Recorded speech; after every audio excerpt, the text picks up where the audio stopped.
As with all security issues, as terrorism becomes more complex, so our response needs to become more sophisticated and nuanced. We must constantly strive to refine our approach and strengthen our domestic and collective resilience. To respond to an evolving and serious threat, we are scaling up our efforts to tackle hatred and radicalisation and strengthen our capability to disrupt those who seek to radicalise others into violence and terrorism. This, of course, means working closely with policing, relevant experts, and other government departments and experts to build a picture of possible threats to society. And I will continue to use every tool and every lever at my disposal. One of those tools is data. Considerable data sharing is already happening at the highest levels to protect us from terrorism and criminal activity. And I will continue to push the United States and other allies for further cooperation in this important area. Islamist extremism is so significant. It is an enduring threat. It is heavily influenced by theatres of conflict and geopolitical changes and how these are presented online. A belief that democracy is decadent and evil is, of course, the core tenet of Islamic extremism. The United Kingdom is a committed member of the Global Coalition Against Daesh, co-leading the effort to counter propaganda and hosting counter-Daesh communication cells. Now, since I became Home Secretary in 2019, I have proscribed 4 extreme right-wing terrorist groups, all of which spread vile anti-Semitic propaganda.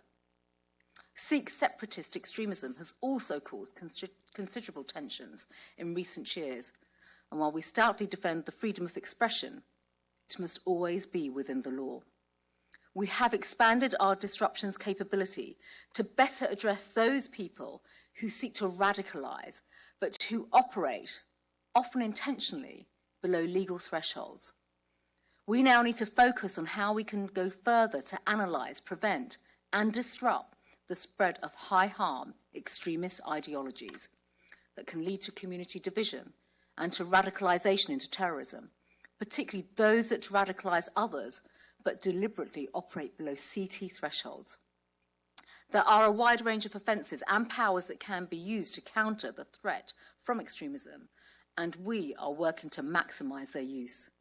These include powers to regulate charities, broadcasting and education and immigration powers, and offences such as encouragement of terrorism and public order offences.